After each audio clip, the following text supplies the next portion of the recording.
Welcome to the Golden State Media Concepts Sex Podcast, a show that examines all aspects of sexuality, from physical to emotional to spiritual. Join our hosts as they discuss age-old questions, common misconceptions, and the latest topics surrounding sex. They'll tackle topics about sexuality from the complicated to the hilarious and everything in between.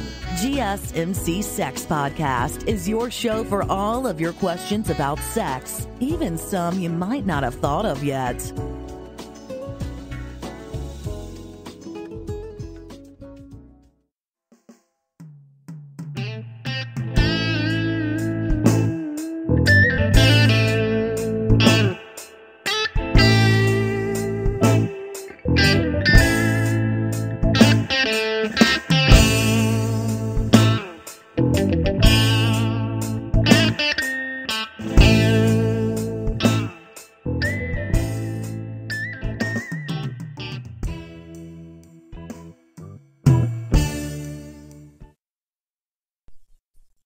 Welcome to the Sex Podcast with your host, Andra, where the topic about sex is from a point of view of an older woman. Our segment today is about erogenous zones, those sexy little areas on our bodies that make us tingle all over and turn us on. Now, some of these pleasure points, as which we call them, are ones that we're pretty aware of, and there's a few that we wouldn't even believe are, and are quite interesting. Most erogenous zones are like called pleasure points, or for the simple reason that these areas have a lot of nerve endings in them, and the sensation is heightened when played with and sends our body into sexual arousal. So we see, we get all giddy. We just can't get, sometimes it's overpowering and we can't even contain ourselves. But they are fun to find. Like I said, there are some that we already know about. And there are others which are pretty surprising to know that they are. Let's get started. First one we're going to talk about is our scalp. Now, we all love it when we go to the hairdressers or the salon or the barbers and they wash our hair or they're combing our hair, and it's very relaxing. It's because our scalp has tons of nerve endings, and being brushed by someone else is sending tingles and feelings through your body. Some people literally just fall asleep because it is very nice. It's so relaxing. However, if your barber or hairstylist can do that to you, imagine what your partner can do when they're gonna brush your hair or stroke, massage your scalp. Total turn on. So that one's a real nice one. I mean, and even when brushing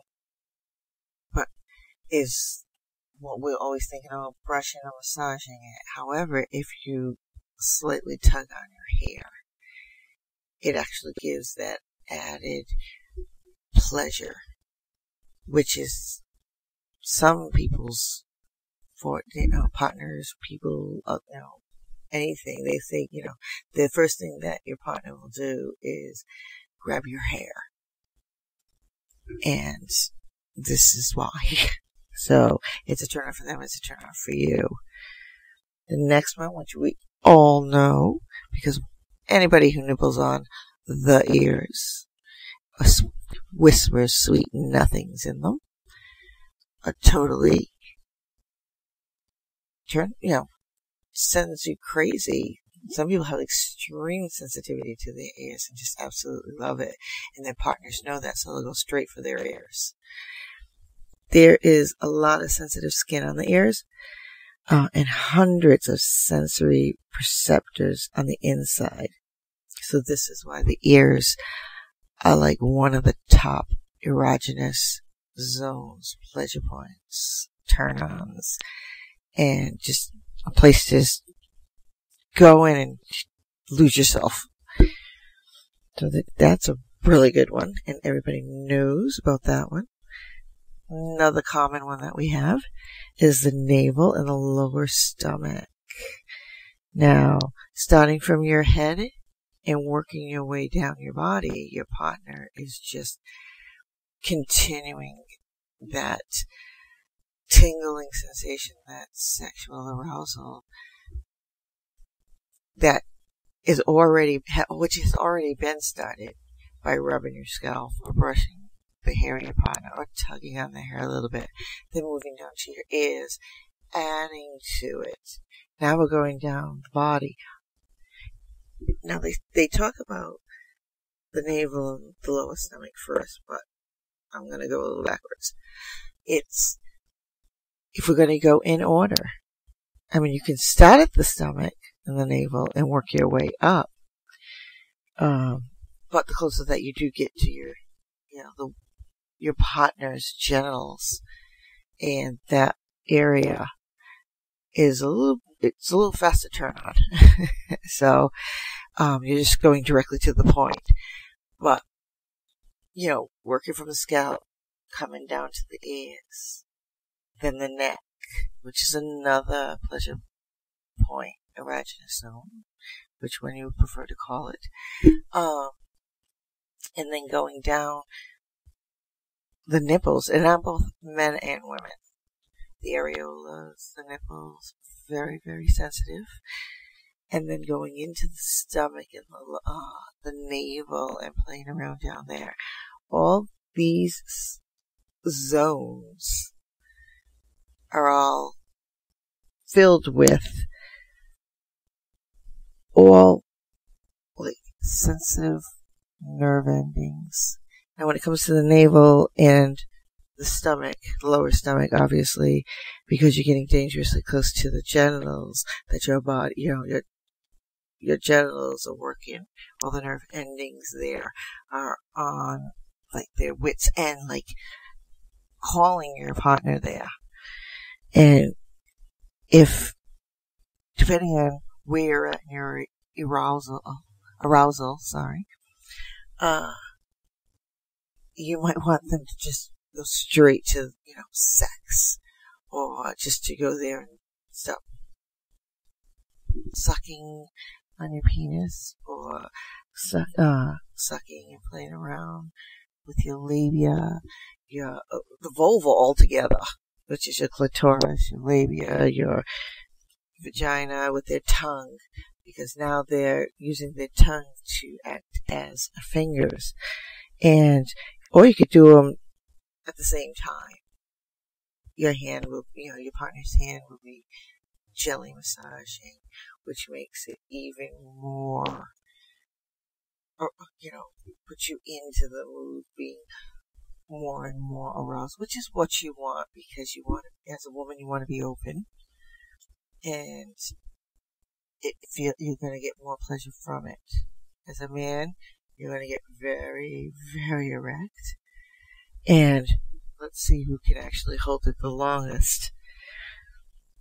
Now, this one, which some people like, preferably people, you talk about your rear end, which is your buttocks, your gluteus maximus, the smaller the back where your sacrum is, the sacrum is most of the time it's connected to your caucus, so which is referred to as your butt bone. Most people will just call it exactly your butt bone.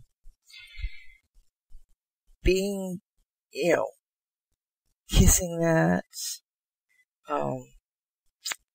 And just touching it and playing around with it, with, running a feather down your partner's back.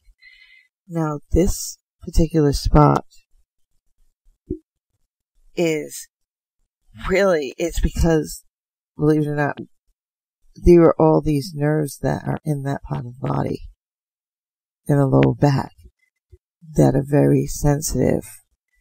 Now, we talked about a nerve that we have, or we all have it, but as women, we sit in a chair and we can get easily sexually aroused because those nerve endings that help with arousals is located in our butt. And sitting in a chair for us, because of the way we're built, will cause sexual arousal. So this is a pretty interesting one. We are going to take a break here, but when we come back, we'll finish out our erogenous zones and then go on to fetishes. Still on the search of that one true love? On the limbo in this crazy world of dating, marriage, relationships? Well, listen to the Golden State Media Concepts Relationship Podcast, your one-stop podcast for everything about relationships.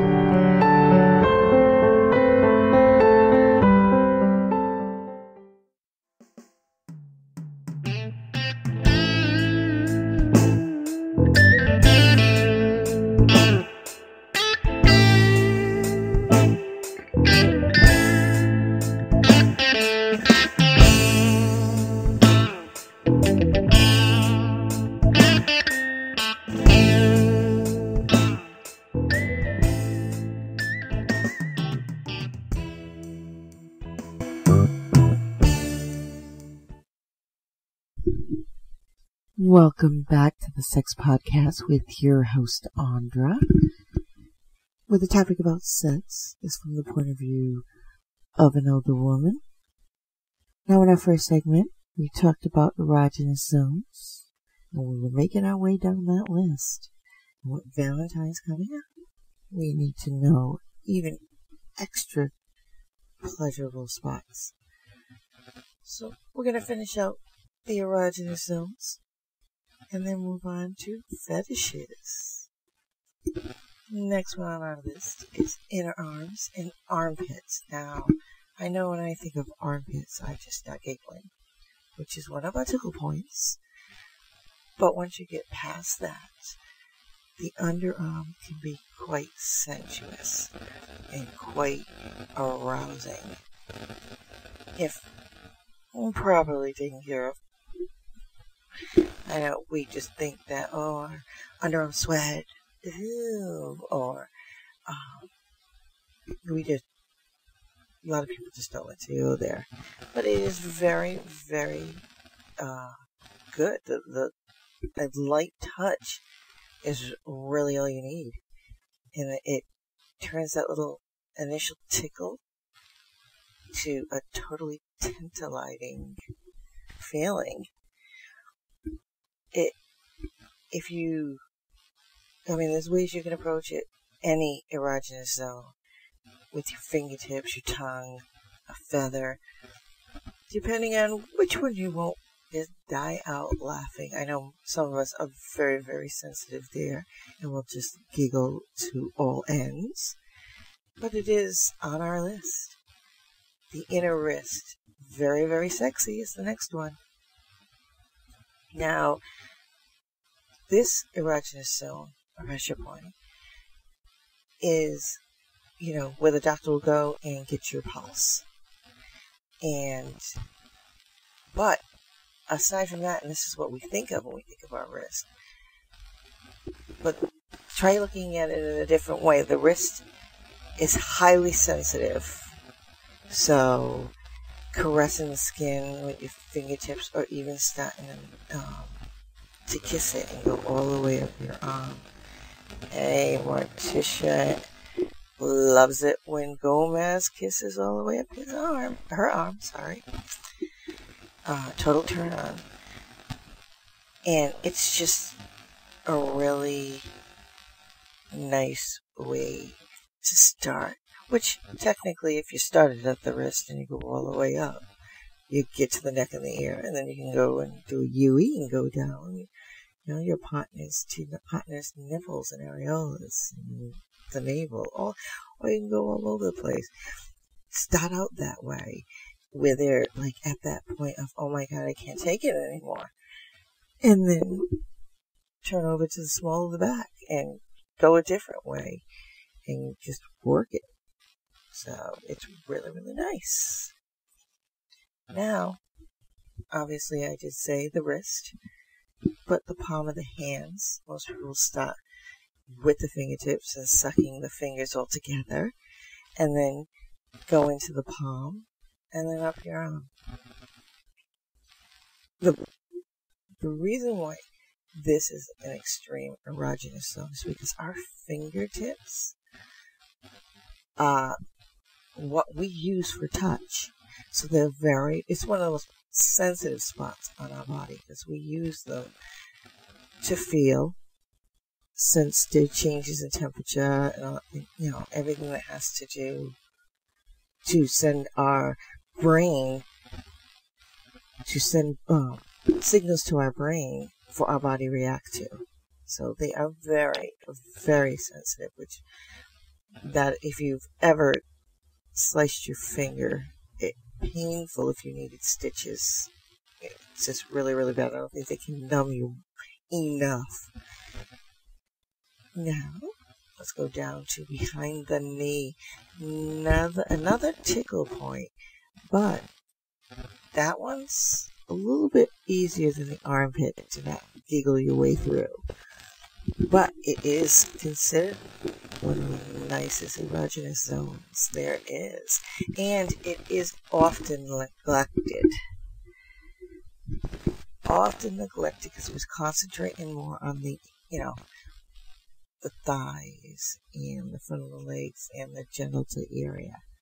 So it has a lot of touch because, sensitive nerves in it. Because if it didn't, we wouldn't be laughing, or that wouldn't have been, this is the one spot when you're babies, people will go to try and get you to laugh, see if you're ticklish. So, your neck, your arms, your back of your knee. So if we're getting the sensation as babies, imagine as adults how it will transform into a pleasure point. Lovely, lovely. Now, here are ones that we're really well aware with. We don't have a problem with, and I don't think they need any introductions. But as I mentioned earlier, areolas and nipples lights up the brain, does up the tells the brain, hey, turn on my genitals. So, sometimes you don't even need that, just the mere thought of your partner going near there, or the knowing what your partner is going to do will just send you off. So, our nipples are very sensitive. Mouth and lips love to be teased. And just playing around and teasing with that light caress, that light of the tongue, that kissing and lightly touching, kissing your upper lip, or kissing just your lower lip, and just playing around in that area is a total turn on. So that's a real nice one. Neck, again, we're going from, we can either start at the fingertips, go all the way up the arm and hit the neck. We can start at the neck and go down all the way to our toes, and then work our way through the back and down the arm. There are so many avenues you can go with erogenous zones. We have our inner thighs, obviously. We know why. What's close to our inner thighs? Ooh, our genitals. The bottom of our feet and toes. Now, some people love this. Other people are, have a goofy feeling about feet and toes. They would rather have their feet and toes massaged, which is perfectly okay. as opposed to someone sucking on their toes. But there are people out there who do enjoy it. It increases the blood flow, and you're also enhancing feelings of arousal if they are manipulated properly. I am a sucker for a foot massage, so this is one that could go either way with anybody. It's perfectly the choice of that individual and their partner. Now, ones we definitely know, people, the clitoris, the G-spot, a lovely, lovely vagina. A pubic mound, peeps. There's either a forest or there's not one there. Your choice. But very, very sexy, very, very pleasurable to be kissed. It's funny because they do talk about the pubic mounds, and they go on to explore and explain it because of its fleshiness. But that's, we're talking about all the areas as a whole of the vulva. You have your labia, you have your clitoris, you have, going down right into your vagina hole. It's the opening. Just play with it if you want to use while you're kissing all the other erogenous zones and turning your partner on more. Use a vibrator while you're doing it. That's perfectly fine. We have all our spots. G-spots. A-spots. O-spots. And then on to our lovely male counterparts. We have the penis. The scrotum, or the balls as we call them. So we have a lot of things here. A lot of things. We're going to take a break here and finish out the session or segment with fetishes. We all have them, but some are extreme and some are not. So don't go away. Tired of searching the vast jungle of podcasts? Now listen close and hear this out. There's a podcast network that covers just about everything that you've been searching. Hey! The Golden State Media Concepts Podcast Network is here. Nothing less than a podcast bliss with endless hours of podcast coverage. From news, sports, music, fashion, cooking, entertainment, fantasy, football, and so much more. So stop lurking around and go straight out to the Golden State Media Concepts Podcast Network. Guaranteed to fill that podcast itch. Whatever it may be. Visit us at www.gsmcpodcast.com. Follow us on Facebook and Twitter, and download us on iTunes, SoundCloud, and Google Play.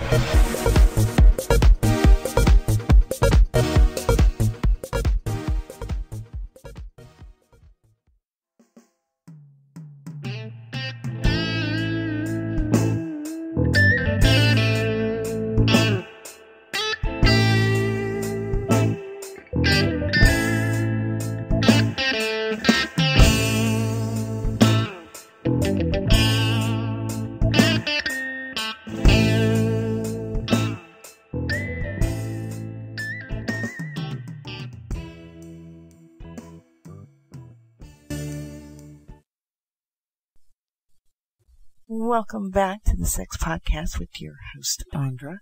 The topic about sex is from the point of view of an older woman. Now, as promised, we're going to talk about fetishes for our last segment. Now, a brief definition as put out by Allure, believe it or not. A fetish is typically referred to as a behavior that someone cannot get sexually aroused without. You need this in order to be sexually aroused. Any other way, it just doesn't work. Fetishes also, or can also be a term people use to describe a sexual arousal that is coupled with a typical non-sexual object. Okay, now this is defined by sexologists and psychologists. That's Rain. I hope I'm not butchering that name. So let's go into sexual fetishes. These are the most common ones. So, generally when we think of fetish is we're getting all dressed up in a complete black latex suit or immediate bondage or, any other way that is going to constrict your partner, which turns them on. And it's not always that. So, those are our common ones. The first one is impact play. Now, impact play is the spanking, the flogging, the paddling, and other forms of consensual striking. Now, this fetish, I don't believe is a complete fetish anymore, because how sex has grown, I believe that spanking has become just part of the sexual act and is no longer viewed as that spanking, or that hitting that is that sexual arousal. It's an enhancement of your sexual act. Now, if you take it up and beyond that, then it does become that fetish where that spanking needs to be increased more and more. So, is one way of looking at that. Others are, like I said, I don't believe that spanking is so much of a fetish anymore. I just believe it's part of the sexual act because it has become more accepted in it and it's being used more. So just depending on the levels by which you are acting out that spanking. Role playing, which we all know every so often, we want to spice up the bedroom or spice up that, foreplay beforehand, where you partners, you and your partner are make-believing something's happening and you can start it before you even get home from where you're at, or your partner gets home from work, and you have this fantasy actually put into play. You rearrange the house the way it's supposed to look. You wear the little scandalous outfits, and so that when your partner comes home or when you are having that role play, you're getting that full effect of the role play. Case in point, most men love women who get in the schoolgirl outfit and play that out. So there's one that's quite common. There's also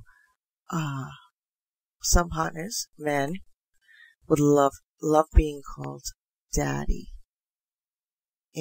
or with a woman is princess or queen or mama or something, whereas there's little pet names or nicknames during sex.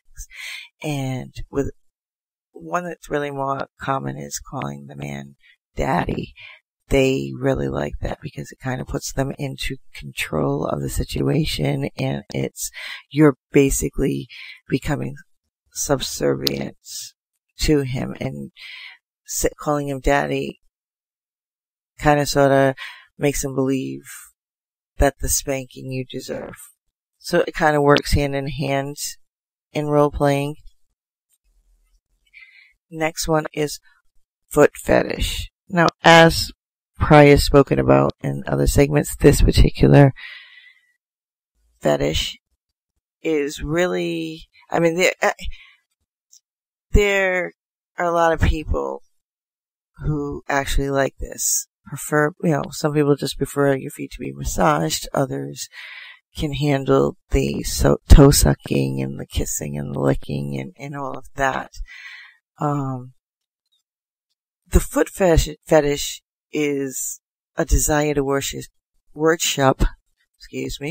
feet through acts such as, like I said, massaging, kissing, smelling. Some people have, especially in the summertime, if you walk barefooted a lot and your feet, they've been on the ground, they're dirty. A lot of people don't like it. A lot of people do. That one's kind of sort of a 50-50 go with. Anal sex, which has become more and more acceptable. But some individuals actually prefer that because it is much tighter than the vagina. But they will, with the anal sex, there are butt plugs. And you can go to any erotic store and pick them up. And you can wear those all day long. And it's a stimulus, because it's so close. And some individuals, because your anus, especially in women, your anus is close to your vagina, the walls there, having that tantalized with a butt plug or just having anal sex is a very, very big turn on. So that's one of interesting. It's become, a lot of these have really become not so much fetishes anymore. But I think now what we need to do is actually take it, in order for the fetish, is to take it up a degree, because some things, sexual acts, are now more accepted during the sexual act. Obviously, for us ladies and our men, lingerie. Just wear them. You don't even have to explain that one. Lingerie, ladies, Victoria's Secrets. Group sex. Some people like orgies. It's watching other partners having sex. It's a reality. It's putting that porn video into the reality and actually seeing it, but it's giving you that option to actually participate. So this is a big thing, and it's becoming more and more. They actually have all these groups out there that, do group play. I don't even think we call them orgies that much anymore. I think it's just group play, and let's get together on this day, and boom, we're going to have a sex fest. Next one is sensation play. Now, this is a very big turn on. It's just holding back certain things. Like once you start with, if you have your partner's eyes closed and they're starting with a feather and just teasing the body with it, it drives your partner nuts. So controlling your orgasm is another. Getting that person all the way to the edge of almost hitting their orgasm and pulling back. Bondage, which we've talked about before, which most of these fetishes have some form of bondage put in there. There's psychological play. Now, this is all in the head. Mind control. Like I said, you're in work and you're talking on the phone with your partner, and they say something, or they're telling you, think of this, and you are thinking about this for the rest of the day, and it's throwing your body into this enormous place in your mind sexually and continuing it. And it's almost like they have you hypnotized. Voyeurism is last on our list. It's really obtaining sexual pleasure from watching others who are naked or having sex. There's the porn. And this can be coupled with the group sex, watching it on TV, and you're, oh my God, you just want to do that. You're sexually aroused. And there are two sides to this, because the other side would be voyeurism as an exhibitionist, being very comfortable having someone watch you pleasure yourself. So these fetishes are becoming more and more related or intertwined with our normal sexual act and arousal. So that is the end of my segment, and I'm glad you all tuned in.